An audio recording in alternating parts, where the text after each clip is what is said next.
Good morning, YouTube. This is John with Mayhem Morphs out of San Diego, California. I just wanted to do this video to introduce you guys to our facility here that we have. I say facility, but it's really just a corner of my kitchen.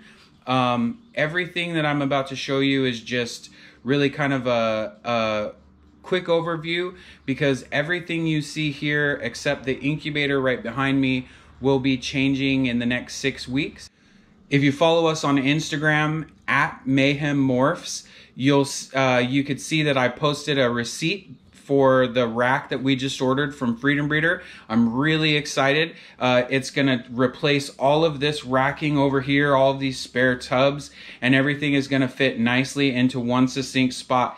If you see back here, there's that blue spot of tape. That was just me taking some measurements and not realizing to remove the tape before I started filming the video, but I'll leave that in there so you can get an idea.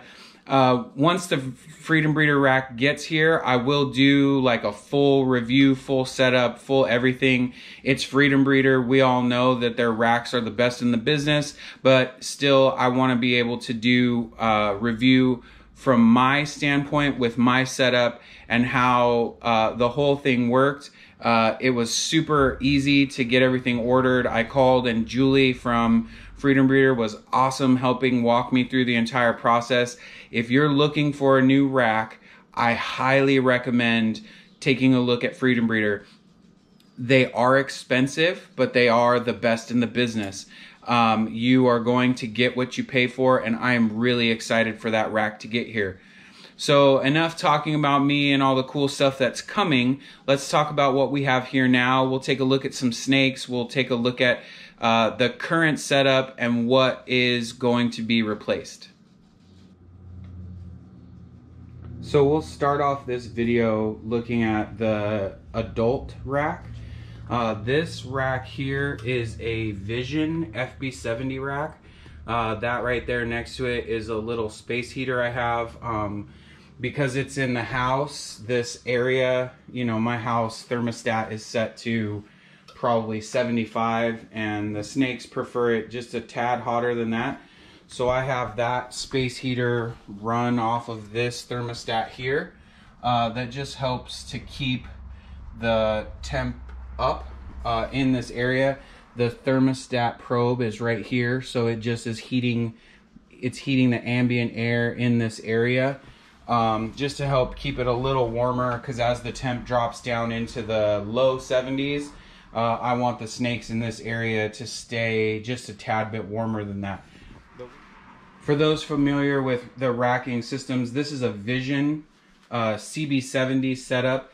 I have 4 tubs. I had one of these tubs crack on me a couple of years ago, and so I replaced it with a Freedom Breeder gray tub. That bottom tub is empty just because I haven't moved anyone in there, and at this point in the setup, there's not really a point to. This here is my ghost male. I just love looking at the snake. I love ghost as a single recessive morph. You can see all the blushing here that he's got on his sides. As I get out of the light of the shot, you can clearly see just how great of an example of the morph he is. The other recessive that I have, the visual recessive, is this piebald male sitting here. He looks really kind of gross right now for me. He is heading into shed. I don't know if the cameras are picking it up, but he's very, very, very pink. Let's see if I can get down in here without him having a conniption fit. He's really pink. He also is hungry. He will eat in full blue. Everybody's due to be fed tomorrow. So the last male that we have here is this beautiful Phantom male. He has done a lot of work this season. He was bred to 3 of the 4 females that I have in the rack next door. Just because I only have 1 female that has any sort of het recessive genetics, and so this season we were going for some visually stunning males, some stuff to hold back versus trying to make hets and go forward from there. Let's take a look at some of the females that we have here at Mayhem. This first tub here, I have this girl here. She was originally sold to me as a het pied female. And then through 3 different seasons of breeding to my visual pied male, I got 0 visual pied offspring. And so she is just a normal female. She's a really beautiful normal female. I don't know if you can tell from the camera angle, but she is in an ovulation right now. I saw her last night and she looks like she swallowed a football. She was bred to the phantom male as well as the next 2 snakes. This tub here is my lesser female. She was also bred to the phantom male. I made karmas last year. I only ended up with 1 visual karma who is available for sale. But I love this snake. She is a perfect example of what the lesser gene should look like. And she is due to drop eggs. I believe she's about 20 or 25 days away. I'd have to look at my calendar. But she just had her pre-lay shed. But she is up here next to the heater, just clearing out all the substrate, getting ready to give us a clutch of eggs. This girl here is the only girl who has laid thus far. This is our phantom female. She also was bred to our phantom male. She really looks small to me visually, but that's because she's already laid her clutch of eggs. And even empty after laying, she's sitting here at probably about I want to say she's 1,700 or 1,800 grams right now. I'd have to check what her measurement was. I weighed her right after she laid. Her eggs are due to be cut here in the next 8 days, 9 days. They're due on the 30th. She is also 50% Pos Het Orange Ghost. I did breed her the very first season that she was bred. She bred to my Orange Ghost male up above, but she only produced 3 viable eggs, and so I don't feel like that was a good enough opportunity to prove out her genetics. So in the next few years, as I'm getting ready to work on putting more Orange Ghost in my projects, she will definitely be paired with him again. So I shot all that footage and realized that I forgot to film this female. This is a proven 100% het pied female. Not last year, but the year before, she produced 4 visual pied hatchlings, as well as 3 100% het pied hatchlings. She is going into shed, it looks like, which is awesome, because she will be providing me with another group of pieds. So those are all of my adult snakes here. We will go through the hatchlings in another video. They are due to be fed tomorrow, so everybody's gonna come flying out of their tub super aggressive. I don't have a problem getting my hatchlings to eat. Again, I think part of that might be due to these FB10 tubs that I start them out in, but they will all come flying out of their tubs ready to eat. They'll grab rats before they even hit the tubs. So one last thing I wanted to show you guys is my current incubator setup. I have a full-size wine cooler here.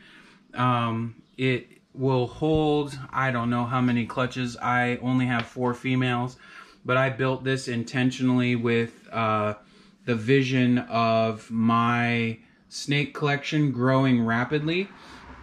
So I wanted to make sure that the incubator that I built had the ability to hold enough clutches. I did build this incubator myself. I can open it up here and we'll show you the inside so that you can see there is 12-inch heat tape that runs down the entire back length of the incubator. All of these water bottles, for those who aren't familiar with what the water bottles are used for, those act as a heat sink, so that when I open the door to the incubator, all the hot air rushes out, and the water bottles help to hold the heat in so that the temperature doesn't plummet every time I open the door. So I currently only have one clutch of eggs in the incubator, which is this clutch here, clutch number 1. And that is due to be cut on the 30th of this month. I also have the Reptile scan clutch card on the top that helps me keep track of the mom and the dad and when they were paired. This is the VE300 that is controlling my incubator. You can see that the temp is currently 88 because I just had the door open to show you guys the insides. The flashing light is the proportional heat. It's turning the heat tape on and off gradually to maintain the temperature. And when I do not have the doors open on the incubator, it will stay within a half a degree. And that's the beauty of this sensor push sensor that I have inside this tub, is I can track the temperatures inside the tub, and it stays between 88.9 and 89.4 degrees constantly throughout the day. And this setup maintains 100% humidity at all times. So next, I wanted to highlight some of the stickers that I have here. I currently only have one actual reptile related sticker, and that is from East Loke Exotics. I was lucky enough to win one of his limited edition Kobe Bryant stickers. The second sticker that will go on my incubator is going to be from Freedom Breeder. Julie was super awesome, again, like I said, and I asked for some stickers, and instead of making me wait and shipping them with the rack, she said she'd stick them in the mail, so they are on the way. Anyone who would like to send stickers, I don't have stickers made yet, but I'd love to represent your stickers. Just shoot me a DM either here on YouTube, or you can DM me on Instagram at Mayhem Morphs, and I can shoot you my address. I'd love to give you a shout out. So I'm sitting here at 11 o'clock at night as I'm editing this first video, and I realized that there were 2 additional people that I wanted to give shout outs to, who I feel have been super helpful for me in my journey to get my YouTube journey started. The first is the big dog himself, Miguel from Always Evolving Pythons. I've been following the Always Evolving family since they were right around 100, maybe 200 subscribers. I entered every giveaway they did when they were doing those giveaways. It seemed like every 5 minutes. Never won a snake, but Miguel was always super helpful. He's always been, you know, willing to answer questions, even when I felt like they were stupid questions. And the second person who's been really encouraging over these past few weeks has been Jason from JH Pythons.